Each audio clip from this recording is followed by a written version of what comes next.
우리가 읽은 이 본문의 내용을 가지고 마지막 때의 결혼 생활이라는 제목으로 함께 좀 말씀을 나누려고 합니다.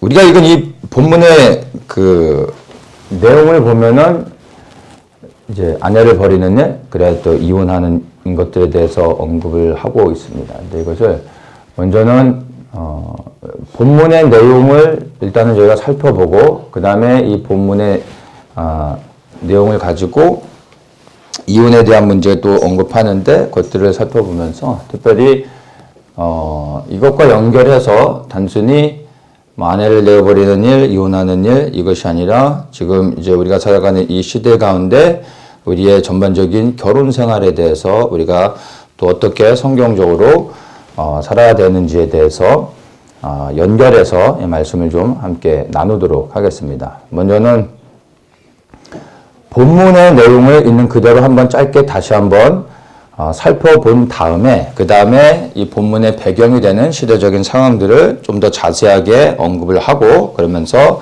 마지막으로 이 시대 우리의 결혼 생활에 대해서 적용을 한번 해보도록 하겠습니다. 짧게 한번 쭉 그 본문의 내용들 먼저 살펴보면은 바리새인들이 예수님께 와서 질문을 하죠. 뭐 이유를 막론하고 어떤 이유가 있어서 그 아내를 내어버리는 것이 옳습니까?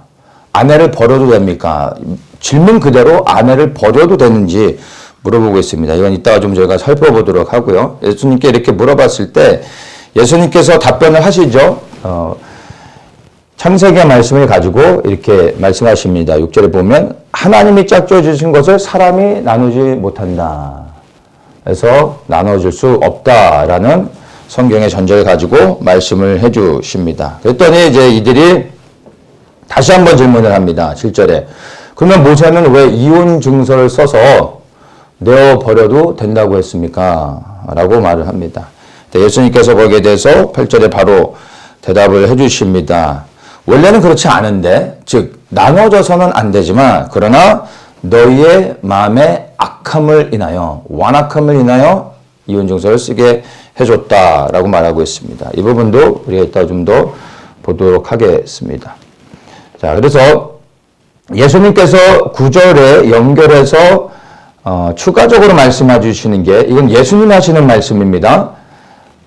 내가 너에게 말하노니 누구든지 음행한 연고 외에 아내를 내어버리고 다른 데 장가드는 자는 간음함이다 라고 말합니다. 예수님이 하시는 말씀은 아내를 버릴 수 있다. 근데 그 조건이 뭡니까? 도덕적인 문제죠. 간음함. 이것을 아니면 버릴 수 없다라고 말하는 겁니다. 그렇게 말씀하셨을 때 이제 제자들이 예수님께 묻습니다. 그러면 정말로 그 아내가 간음을 해가지고 아내를 버렸습니다. 그러면 그 다음에는 장가를 가는 게 맞습니까? 아닙니까? 아니면 그냥 그대로 있는 게 좋은 겁니까? 라고 구체적으로 제자들이 묻습니다. 그때 예수님이 11절에 뭐라고 말씀하십니까? 혼자 살 수 있으면 그렇게 살아라 라고 말합니다. 그러시면서 뭐라고 맨 마지막에 12절에 끝나시냐면은 이 말을 받을 만한 자는 받을지어다. 그렇게 해라 라고 하시는 게 아니라 이 말을 받을 수 있는 사람, 즉 혼자 살 수 있는 사람은 그렇게 독신으로 살아라 라고 말씀하시는 겁니다. 예수님이 이것을 명령하는 것은 아닙니다. 근데 그렇게 할 만하면, 즉 독신의 연세가 있으면 이렇게 해라 라고 말씀을 하면서 언급을 하시고 끝맺습니다. 이 본문의 내용들을 우리가 성경적으로 보면서 우리에게 한번 좀 적용해 보도록 하겠습니다. 이 내용만 가지고서 우리가 섣부르게 좀 판단하고 생각을 하기는 좀 어렵고 이 본문의 배경이 되는 시대적인 것들을 우리가 좀 더 구체적으로 이해를 할 필요가 있습니다. 뭐 다 아시는 것처럼 이 당시에 이 고대 시대에는 남성 중심의 시대였습니다. 특별히 이 중동 지역은 기후가 워낙에 이제 좀 척박하고 살기가 그렇게 녹록하지가 않았습니다. 그러다 보니까 그 당시에 뭐 전쟁이 끊임없이 있었죠. 크고 작은 전쟁들, 부족 간의 전쟁들, 그리고 또 정상적으로 살아가기보다는 그 지역의 특성상 약탈 문화가 흔했습니다. 그래서 남의 것을 가서 죽이고 그 다음에 빼앗고 그리고 승리하면 사람들을 노예로 취하고 팔고 이런 것들이 어떻게 보면 그 당시의 사회에서는 지극히 평범한 삶이었습니다. 그러니까 크고 작은 전쟁들이 수없이 늘 일어나다 보니까 전쟁의 피해를 제일 먼저 누가 입습니까? 전쟁은 누가 하는 겁니까? 남자들이 하죠. 그러니까 끊임없이 전쟁하다 보니까 남자의 수는 줄어들게 됩니다. 그렇죠? 그렇게 했더니 다음으로 발생하는 일이 무엇입니까? 여자들이 혼자 남게 됩니다. 어린 자녀들이 남게 되는 겁니다. 당시 사회에는 설명하지 않아도 아시겠지만 여자들이 사회적인 지위가 없었습니다. 인권 이런 건 없었습니다.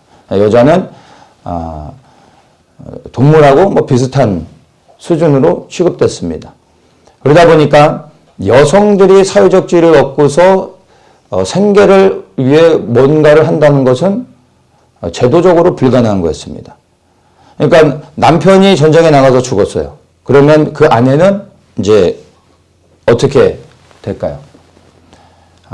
살기 위해 몸을 팔거나 아니면 구걸을 하거나 아니면 노예로 끌려가거나 그리고 마지막 방법은 뭐 방법이라기보다는 굶어 죽거나 이렇게 되는 게 그 당시의 사회적인 문화였습니다. 그러다 보니까 여성들을 보호해야죠.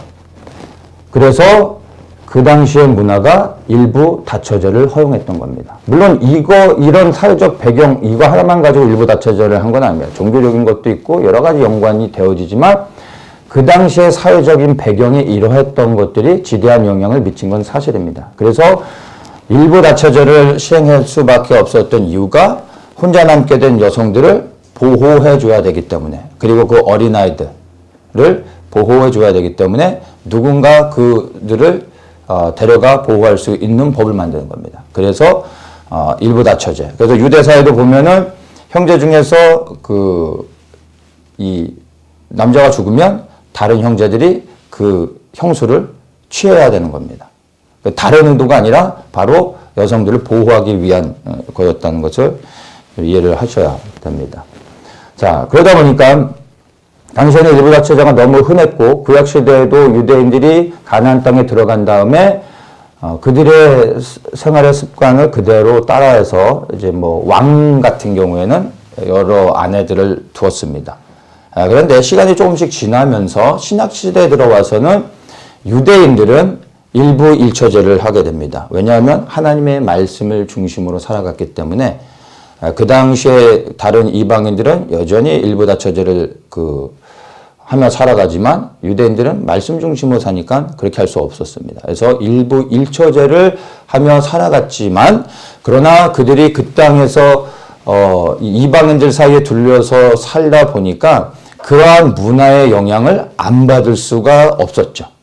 그러나 결혼의 제도는 일부 일처제였지만 여성에 대한 그 남성들이 가지고 있는 선입견은 고대 사회 다른 이방인들하고 전혀 다르지 않았습니다. 그러니까 이들이 여러 아내를 취하지는 못하지만 자유롭게 아내를 바꿀 수가 있었습니다. 여성은 아무런 권리가 없으니까 마음에 안 들면 아내를 쫓아버리고 여러 가지 방법으로 해서 아내를 바꿀 수가 있었던 겁니다. 이게 실제로 유대 사회에 큰 어떤 사회적인 문제가 되었던 겁니다. 그래서 남자들이 결혼해서 아내를 취했다가 그 다음에 뭐 여러 가지 이유로 아내를 버리고 새로운 아내를 맞이하는 가운데 드러나는 문제가 뭐냐면 버려진 아내들이 새롭게 생활을 할 수 있는 그러한 사회적 배경이 형성이 안 된 거예요. 그러니까 즉 아내를 버려버렸는데 그래서 이 사람은 새 아내를 취해서 살아가지만 버려진 아내가 다른 사람에게 갈 수가 없게 된 겁니다. 버려진 아내는 일할 수 없잖아요. 몸을 팔거나 구걸을 하는 거 외엔 방법이 없는 겁니다. 근데 이 여인을 불쌍히 여겨서 누군가가 걷어주려고 해도 그 여자를 데려가는 순간 간음죄가 되는 겁니다. 그러니까 도와줄 수도 없는 거예요. 그래서 여자를 버릴 때는 이혼 증서를 써주라고 얘기했던 겁니다. 이혼 증서를 써줘서 버리게 되면 이 여자는 합법적으로 자유의 신분이 되어집니다. 그러면 다른 사람에게 또다시 시집을 가서 이제 생활할 수 있게 되고 생명을 보존하게 되고 그 여인에게 속한 자녀들 또한 살 수 있게 되는 겁니다. 그래서 여자를 버리되 반드시 이혼 증서를 써줘라 라고 말을 했던 겁니다. 근데 예수님 당시에 뿐만이 아니라 거슬러 올라가면 이 말씀은 모세의 율법을 통해서 먼저 주어진 겁니다.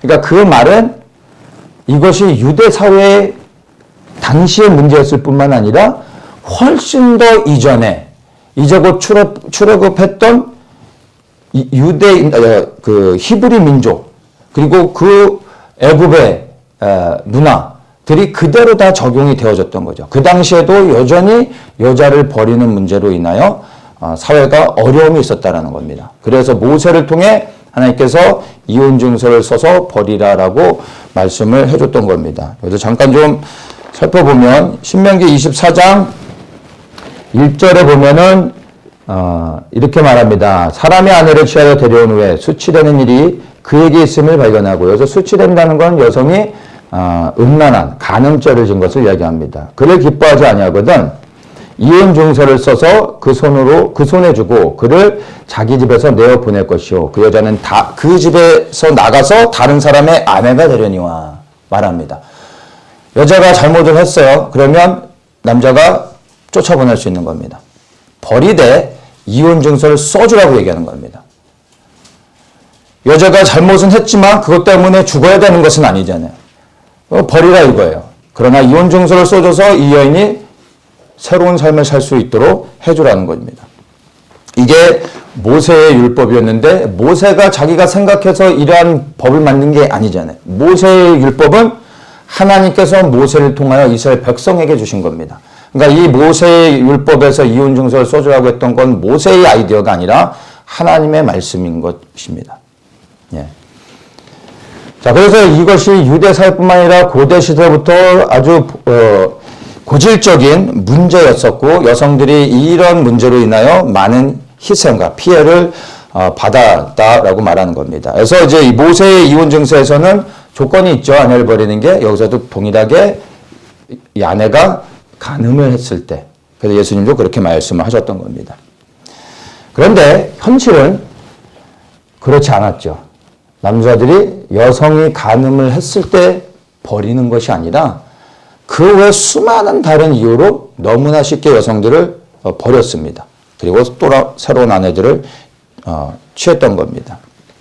그러다 보니까 여성들이 너무나 큰 피해를 입고 버리면 이혼 증서를 써주면 그래도 여성들이 새롭게 살아갈 수 있는데 이혼 증서를 써주지 않다 보니까 누구에게도 갈 수 없어서 결국엔 수많은 여인들이 굶어 죽거나 노예로 팔려가거나 비참한 삶을 살아가게 됐던 겁니다. 그래서 하나님께서 모세를 통해서 이러한 이혼 증서를 써주게 하셨던 것은 가만히 생각해 보면 여러분 남자들의 편리함을 위해서 해주셨던 게 아니라 하나님께서 여성들을 사랑하시기 때문에 이 여성들을 보호하기 위해서 부득불 이혼 증서를 써주겠다는 것입니다. 그래서 예수님이 말씀하실 때 원래는 그렇지 않는데 너희의 완악함을 인하여 이혼 증서를 쓰게 허락해줬다라고 말씀하신 의도가 여기에 있는 겁니다. 뭐 때문에요? 남자들의 그 악함을 인하여 여성들을 보호하기 위해 이혼을 허락하셨고 반드시 이혼 증서를 써서 보내라 라고 했던 겁니다. 그러니까 이 말씀의 의미를 잘 이해해 보면요. 여러분 이혼은 치유받아야 될 상처이지 여러분 이혼은 죄가 아니라는 것입니다.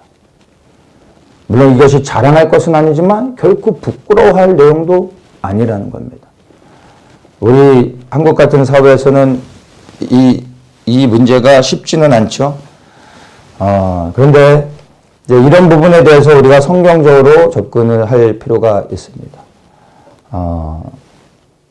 이혼을 통해서 우리가 자유를 얻고 그리고 새롭게 출발하며 하나님을 온전히 섬길 수 있게 된다면 여러분 이 이혼이 복이 되어질 수 있는 겁니다.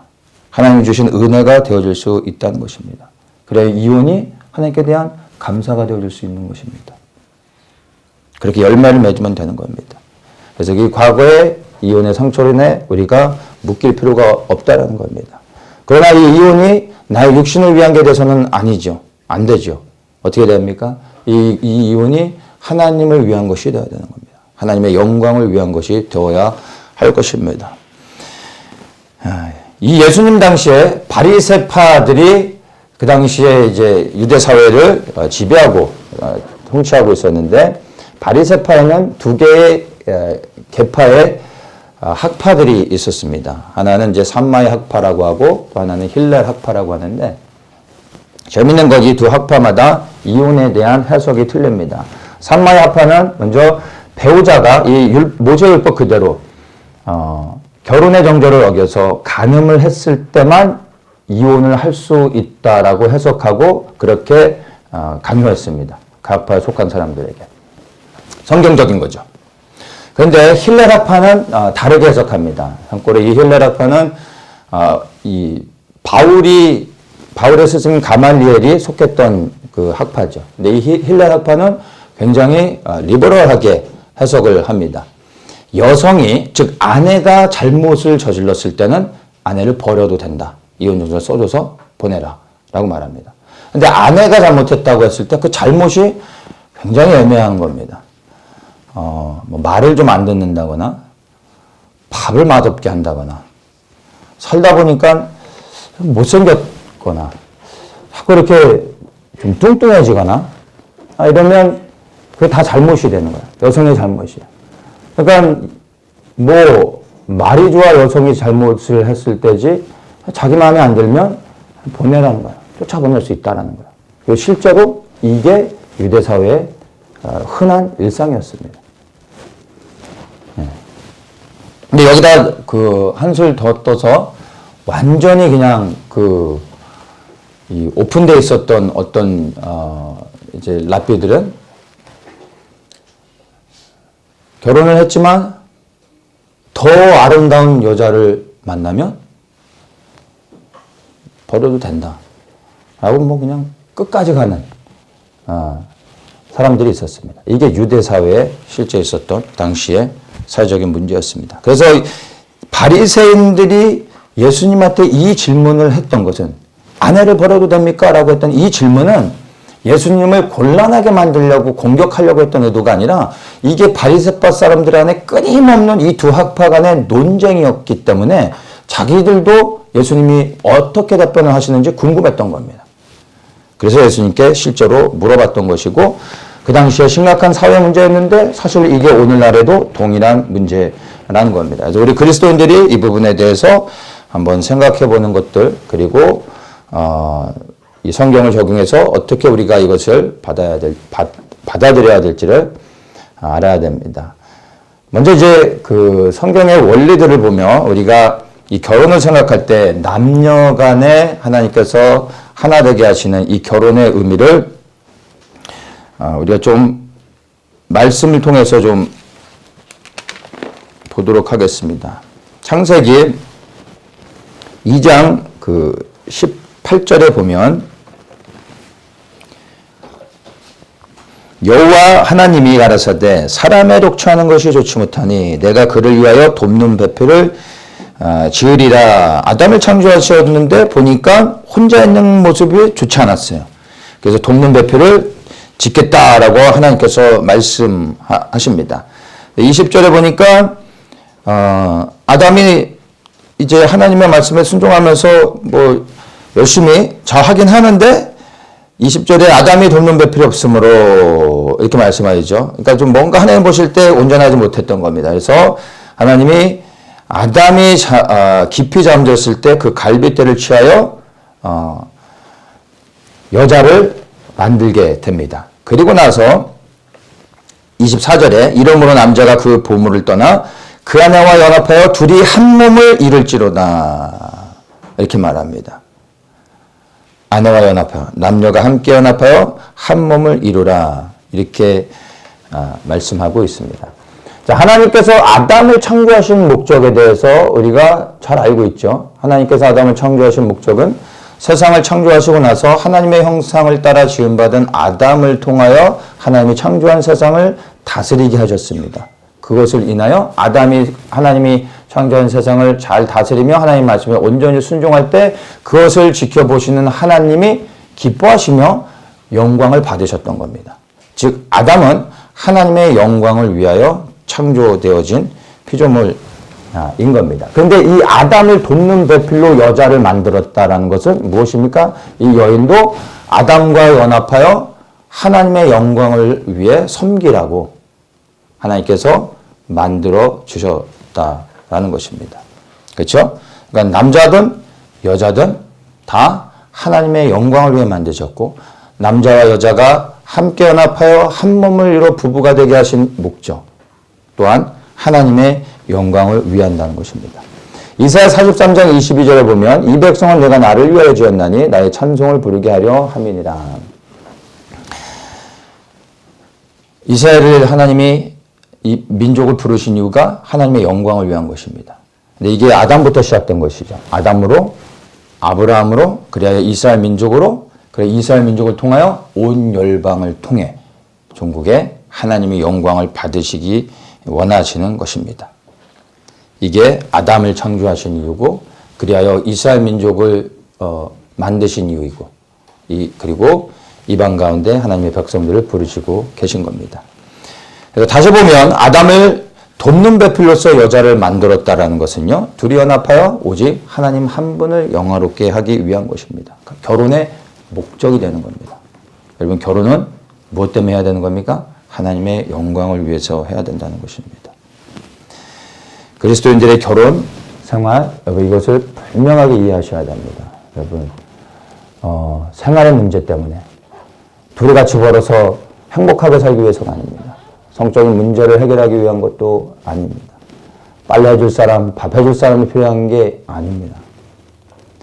뭐 때문에요? 뭐 육신의 사랑? 이것도 아닙니다. 이것이 필요 없다라는 게 아닙니다. 그러나 이게 본질이 아니라는 겁니다. 오직 하나님의 영광을 위하여 남녀가 연합하여 가정을 이루어야 된다는 겁니다. 또한 아담의 갈비뼈로 여성을 만들었습니다. 그 의미가 무엇입니까? 하나님께서 능력이 없으셔서 아담의 것들을 취해서 만드셨습니까? 아니죠. 아담 안에서 나오겠다는 겁니다. 그리하여 원래부터 둘이 아닌 하나였던 겁니다. 그래서 나눌 수 없다라는 겁니다. 어떻게 한 몸을 나눌 수가 있습니까? 겉으로 볼 때 남과 여가 서로 다른 사람들인 것 같지만 하나님의 말씀을 통하여서 그리스도께 순종하며 하나님의 영광을 위해 살아가기 위해 함께 연합한 부부는 하나인 것입니다. 나눌 수 없는 하나의 한 몸인 겁니다. 그것을 우리가 성경적인 의미를 이해해야 됩니다. 자, 그렇다면 우리가 이런 성경적인 원리를 이해하고 그리고 이것들을 받아들이고 공감하며 깨닫는다 하지만 그러나 우리가 살아가는 실제 우리의 삶의 현장에서는 우리가 타락한 죄인들이다 보니까 이게 우리의 삶에 그대로 온전히 적용이 되지 못하고 있습니다. 그래서 우리의 실제 결혼의 생활 가운데 한번 적용해 보면 좋겠습니다.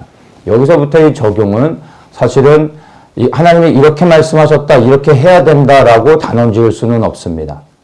다만 성경의 이 원리, 이 창세기 2장의 말씀을 기준으로 해서 우리가 이것들을 조심스럽게 우리에게 적용해 볼 수 있는 것입니다. 그래서 제가 여러분에게 목사로서 이렇게 권면하는 것으로 여러분이 받아들이면 좋을 것 같습니다.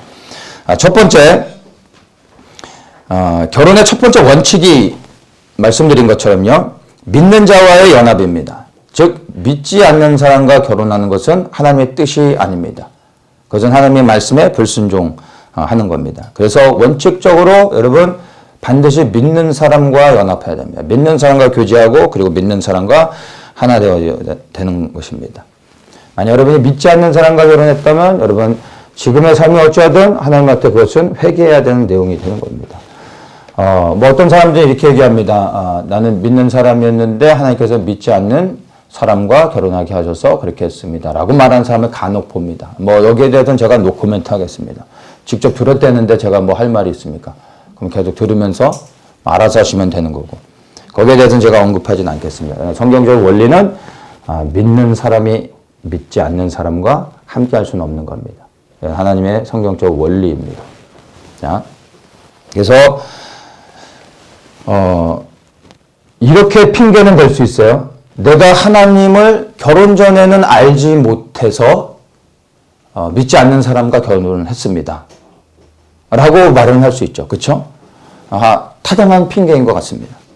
근데 우리가 예수님을 믿지 않고 살아가다가 심판대 앞에 섰을 때 저는 예수님을 믿지 않아 누가 전도해 주지 않았고 그래서 내가 예수님을 믿을 수 없었기 때문에 저는 천국 가야 되겠습니다. 라고 해서 너는 참 합리적으로 말하는구나. 너는 천국에 가라라고 예수님이 말씀하시겠습니까? 아니라는 겁니다.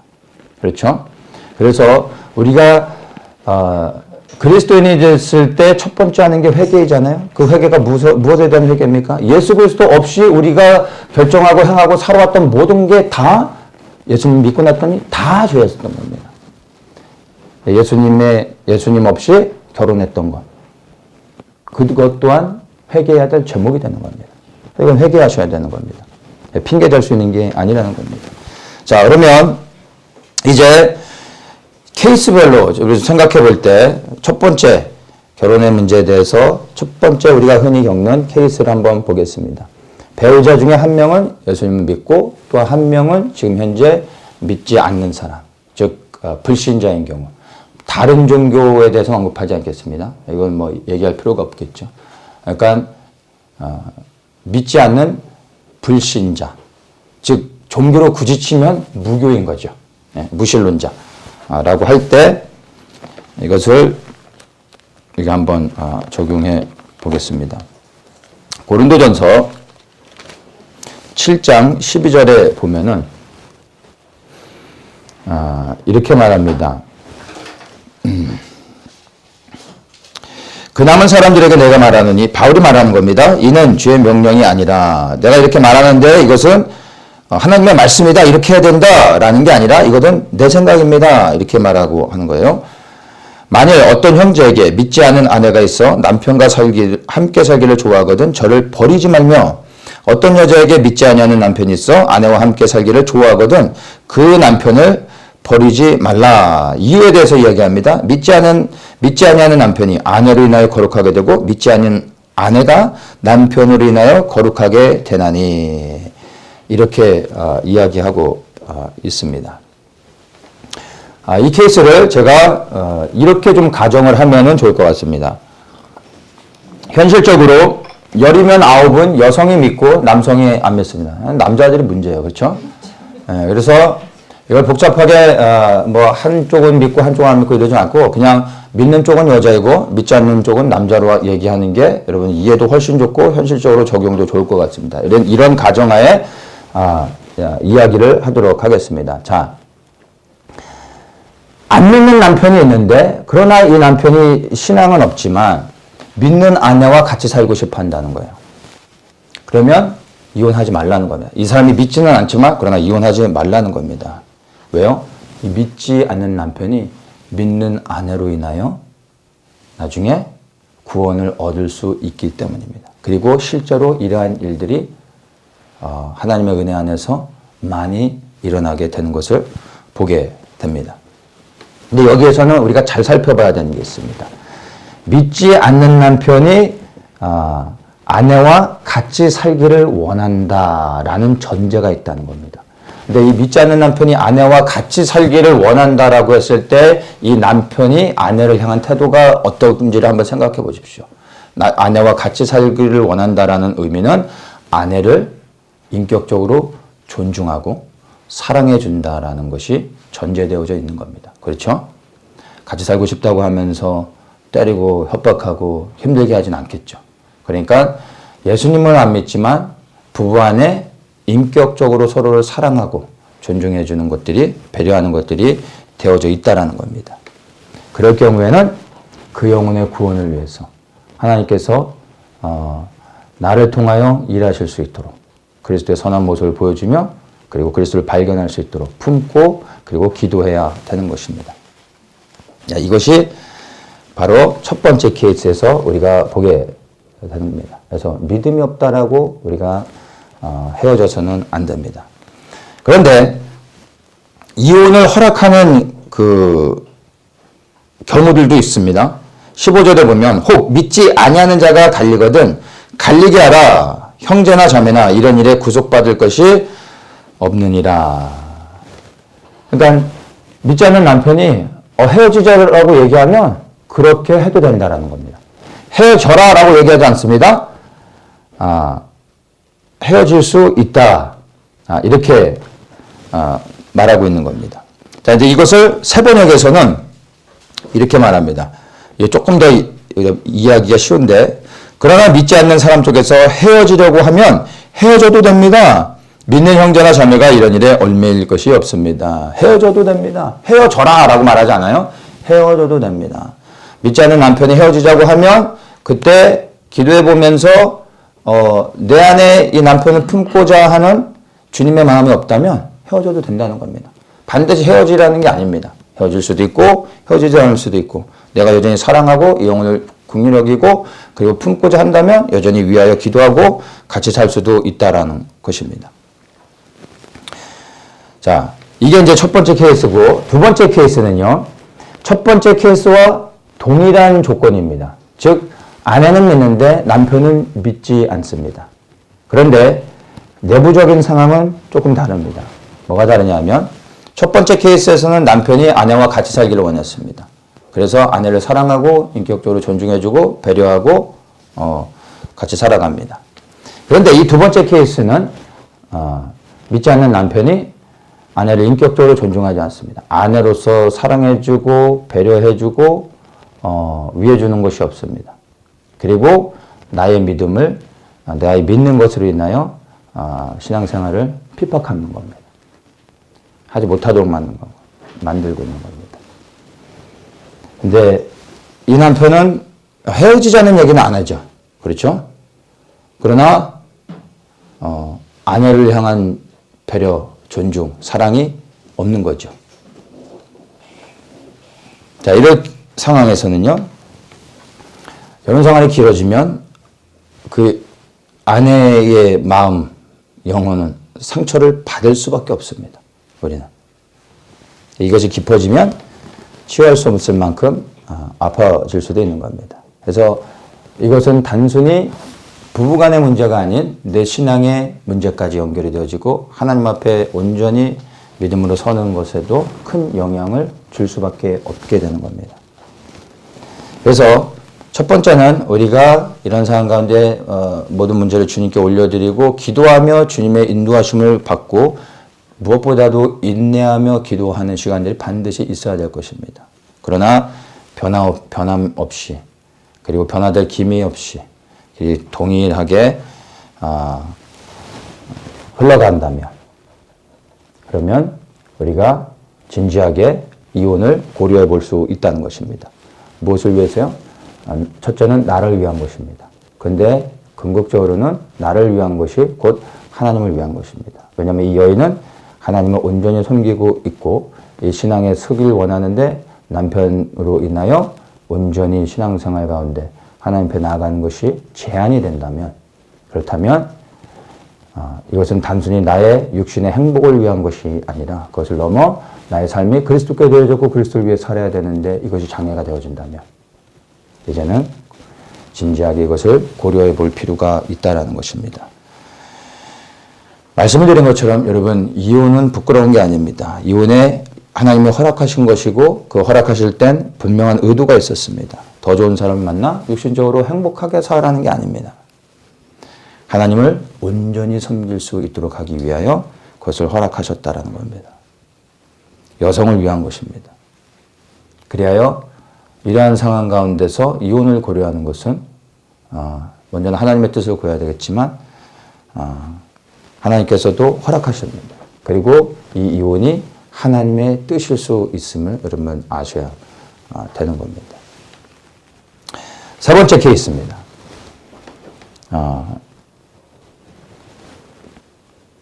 단순히 이제 그 부부 사이의 문제뿐만 아니라 우리 마지막 시대까지 연결해서 보면 생각보다 이러한 질문을 듣고 또 고민하는 사람들을 많이 만나봤습니다. 마지막 때 아이를 가져야 되는가? 여기 계신 분들은 전혀 해당이 안 돼서 이런 고민 안 해보셨겠지만 여러분 마지막 때를 깨달은 신혼부부 젊은 사람들 이제 결혼을 앞두고 있는 사람들은 여러분 생각보다 심각하게 반응합니다. 왜냐하면 이게 본인들의 문제이기 때문에.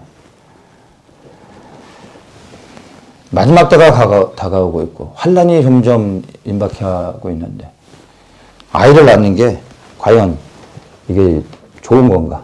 성경적인 건가? 하나님이 기뻐하시는 건가? 고민이 되는 부분이죠.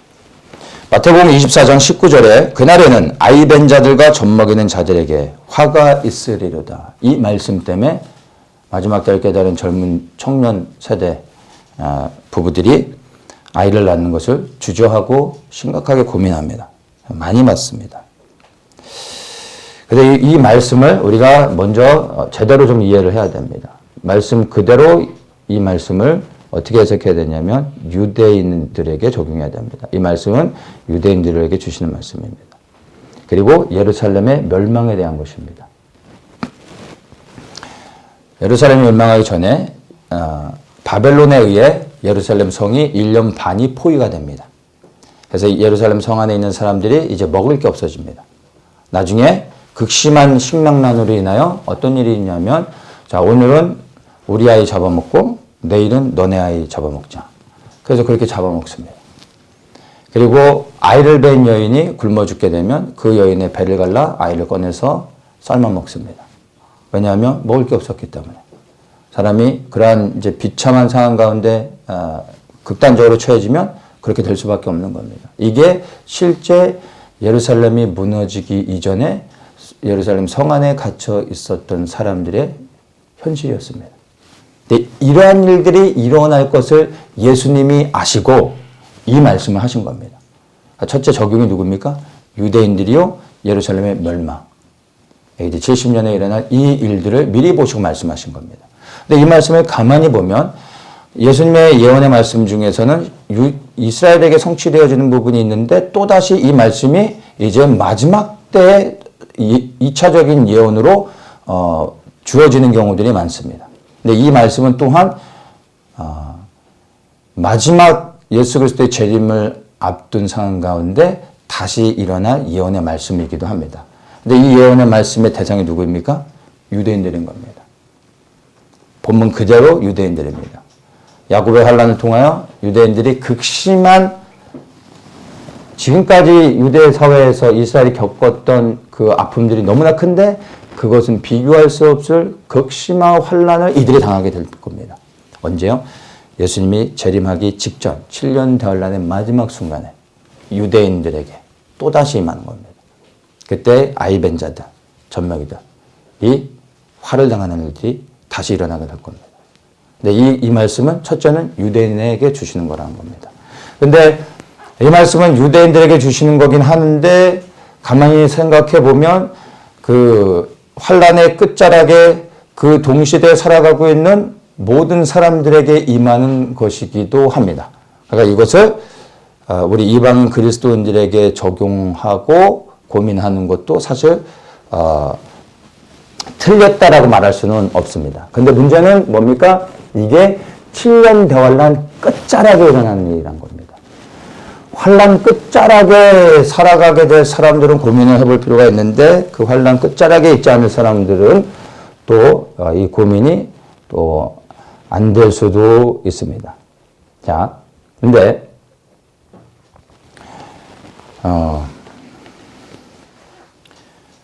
만약에 이 문제가 나에게 걸림이 돼서 그리하여 지금부터 아이를 안 낳는다. 결혼한 부부가 이 문제 때문에 아이를 낳지 않기로 했다. 그러면 예를 들어서 그 부부가 환란 끝자락까지 갖다 칩시다. 그러면 아이가 없는 그 부부에게는 환란이 없습니까? 아이가 없지만 환란은 임하는 겁니다. 여기서 말씀하신 건 아이 벤 자들, 젖먹이들이 마지막 때에 아이를 이렇게 갖는 게 죄가 된다라는 게 아니라 고난이 있다라는 겁니다. 근데 그 고난은 애가 있든 없든 그 마지막 끝자락에 살아가는 모든 사람들에게 임한 고난인 겁니다. 아이가 있든 없든 이 고난은 임한다는 것입니다. 그 끝자락에 살아가고 있다라면. 네. 그러니까 그 날이 점점 다가오니까, 환난이 다가오니까 아이를 갖지 말라라는 것에 우리가 받아들이게 되면, 여러분, 환난이 다가오는데 밥은 왜 먹습니까? 네. 제가 마지막 때를 처음 깨달았을 때, 처음에 깨달으면 사람들이 다 이제 약간 이제 이 중심을 잡는데 시간이 좀 걸리지 않습니까? 그래서 저도 마지막 때 깨닫고 하나님께 결단한 게 있었습니다. 옷을 사지 말아야 진짜. 내가 뭐 이제 더 크는 것도 아니고, 옷을 보니까 뭐 충분히 입고, 뭐 주님 오실 때까지 대충 입으면 될 것 같더라고요. 그래서 한동안 제가 정말 옷을 안 샀습니다. 근데, 이게 한동안은 가능한데 지속적인 건 안 되더라고요. 그래서 그 이후로 수많은 새 옷을 샀습니다. 주님한테 회개했습니다. 쓸데없는 걸로 다짐하고 결단하고, 본질도 아닌 문제. 뭐 옷을 사면 어떻고 안 사면 어떻고, 필요하면 사는 거지 뭐. 새 옷 사는 게 잘못입니까? 이런 쓸데없는 걸로 하나님 앞에 결단했던 것들은 다 험한 겁니다. 그래서 필요하면 삽니다. 네. 여러분, 중요한 건 그날이 점점 다가오고 있는 건 사실입니다. 그런데 그럴수록 우리 그리스도인들은 이 땅에서 정말 균형 잡힌 신앙생활을 해야 됩니다. 흰옷 입고 저 산으로 올라갈 생각하면 안 된다는 거예요. 여러분. 물론 우리가 마지막 때를 살아가기 때문에 좀 더 분별하고 절제하면서 지혜롭게 살아갈 필요는 있습니다. 그러나 여러분, 우리의 일상의 평범한 삶을 그대로 살아가십시오. 이제 막 결혼한 신혼부부가 아이를 갖는 게 왜 죄가 됩니까? 당연히 가정해 주신 하나님의 축복이지 않겠습니까? 자녀를 낳는 것이. 그래서 마지막 때가 가까우지만 그러나 하나가 되게 하셨습니다. 그래서 부부가 되어져서 그 가정 안에서 새로운 자녀가 태어났을 때, 여러분 아이들 낳아봐서 알지 않습니까? 아이가 태어나는 게 짐이 되어집니까? 그게 아니라 삶을 더 열심히 살아갈 수 있는 힘이 되고 기쁨이 되지 않습니까? 그럼 마지막 때가 점점 다가오더라도 그 가정이 오히려 고난과 핍박을 견뎌낼 수 있는 힘의 근원이 되어줄 수 있는 겁니다. 자녀가 짐이 되는 게 아니라 오히려 이 가정을 지키기 위해 더욱더 부단히 노력하며 하나님 앞에 나아가며 온전히 부부가 연합하여 이 자녀를 위해 또한 기도하면서 가정을 지켜갈 수 있는 겁니다. 하나님이 주시는 은혜가 되어줄 수 있는 것입니다. 그래서 결혼을 했다면, 그러면 자녀를 낳는 이 부분에 대해서는 저는 자녀 없이 살려고 하기보다는 여러분 주어진 상황 가운데서 누릴 것은 누리고 기뻐하고 감사할 것은 감사하면서 지극히 평범한 삶을 사는 것이 오히려 더 큰 은혜가 있다라고 생각을 합니다. 여기서 조금 더 나아가서 네 번째 케이스, 그러면 마지막 때 결혼을 해야 되는가? 뭐 세 번째 질문에서 사실은 뭐 답을 이야기했지만 이런 분들은 몇몇 분을 제가 직접 만나봤기 때문에 이야기를 하는 겁니다. 마지막 때가 다가오기 때문에 부모가 이 결혼 종료기의 자녀에게 결혼하지 말라고 하면서 그냥 혼자 살라고 하는 경우들을 저는 봤습니다. 그리고 그렇게 동의하고 그렇게 하는 사람도 있습니다. 고린도전서 7장 25절 26절에 보면 처녀에 대하여는 내가 주께 받은 계명이 없으되 주의 자비하심을 받아서 충성된 자가 되어 의견을 구하노니 내 생각에는 이것이 좋으니 곧 임박한 환난을 인하여 사람이 그냥 지내는 것이 좋으니라. 바울이 하는 이야기입니다. 근데 바울이 참 정직하게 이야기합니다. 뭐라고 얘기합니까? 내가 주께 받은 계명이 없으되 계명을 통해 이 구체적인 것에 대해서 언급하지 않고 있다는 겁니다. 그래서 바울도 뭐라고 얘기합니까? 내 생각에는 자기의 생각, 즉 이 개인의 생각이라기보다는 바울이 할 수 있는 최선의 권면을 하겠다는 겁니다. 근데 이게 하나님의 뜻이다 이렇게 하라라고 말하는 게 아니죠. 내 생각에는 이렇게 하는 게 좋겠다라고 정직하게 이제 이야기하는 겁니다.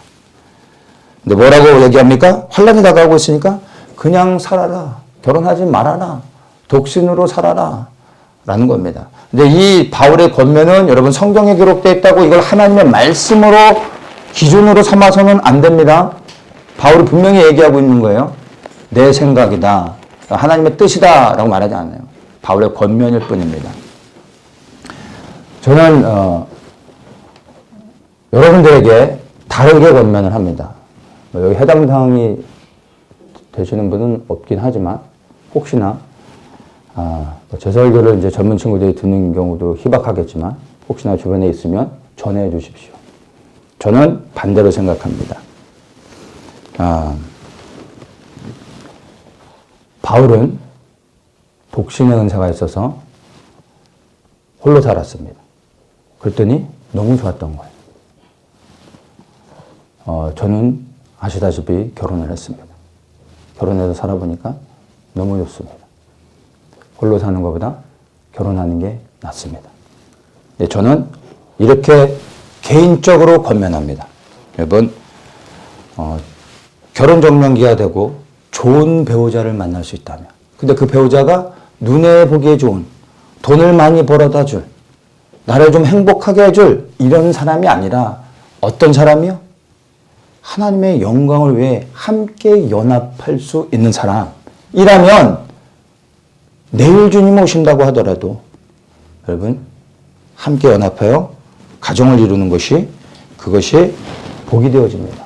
그리하여 혼자보다는 둘이 연합하여 받는 통과하는 그 고난, 혼자보다는 둘이 낫지 않겠습니까? 서로를 일으켜주며 연합하며 품어주고 나아간다면 이게 오히려 더 환란을 통과할 수 있는 담대함을 얻고 하나님이 주시는 은혜라고 저는 생각을 합니다. 그래서 여러분 바울이라고 여러분 다 믿으면 안 됩니다. 볼 때 바울이 이거는 잘 몰랐던 것 같아요. 결혼을 안 해봤으니까 뭐 바울한테 뭐라고 할 필요는 없을 것 같고 제 생각에는 여러분 결혼하는 게 더 낫습니다. 그런데 이것 또한 뭐 제가 이렇게 말해도요 정답이 될 수는 없습니다.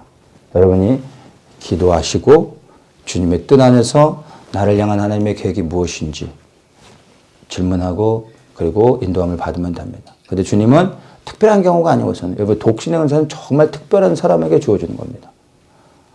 저는 바울과 같은 은사가 없어서 너무나 감사할 뿐입니다. 주님이 혼자 살라고 하면 아멘 하면 혼자 살아야 되겠죠. 혼자 살 수 있는 능력을 주실 겁니다. 그러나 그런 특별한 독신의 은사가 없다면 여러분 결혼을 놓고 기도할 때 이렇게 할까요 저렇게 할까요 해서 주님 답을 말씀해 주시지 않습니다.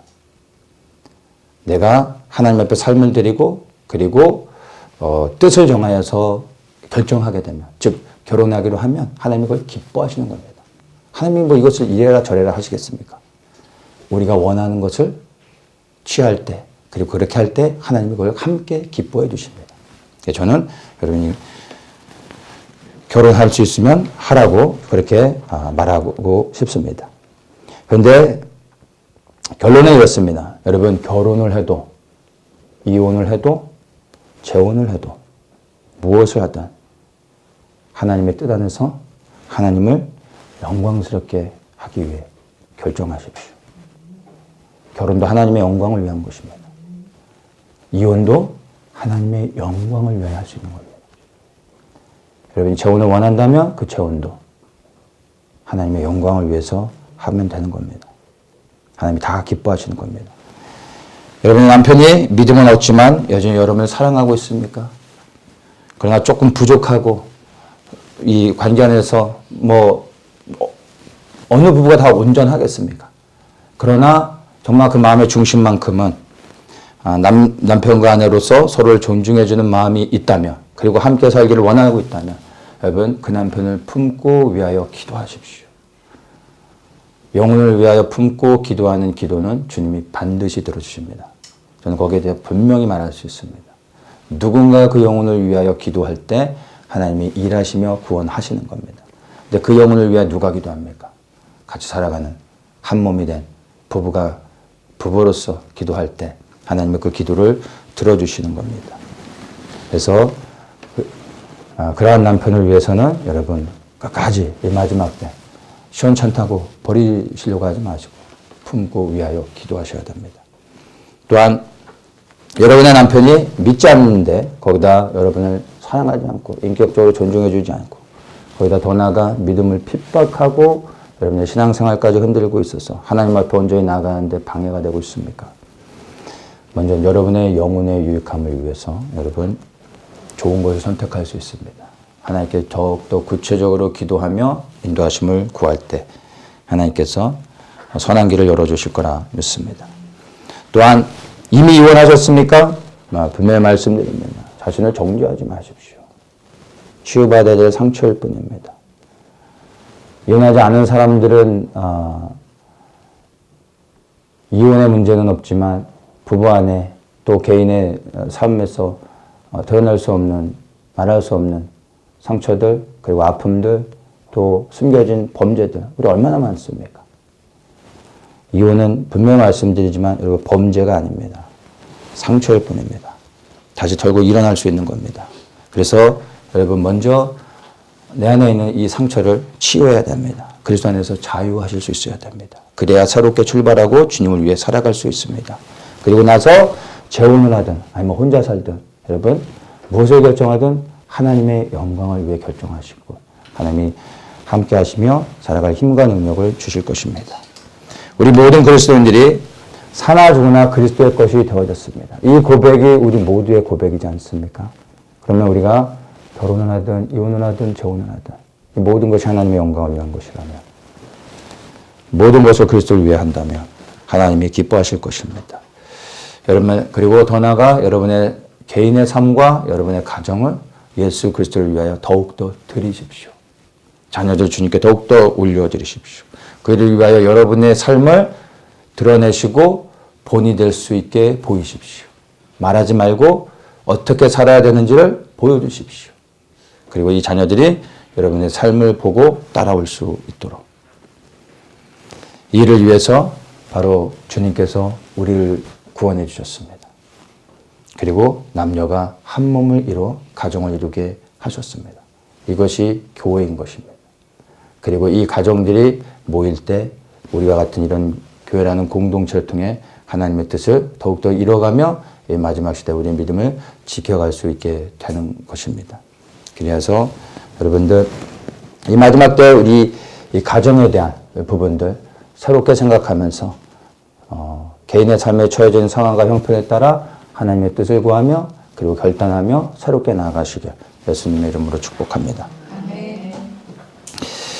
주님 그렇습니다. 우리는 너무나 연약한지라 주님 앞에서 너무나 부끄러울 뿐입니다. 주님 쉽지 않은 문제지만 주님 앞에 지혜를 구하며 나아갑니다.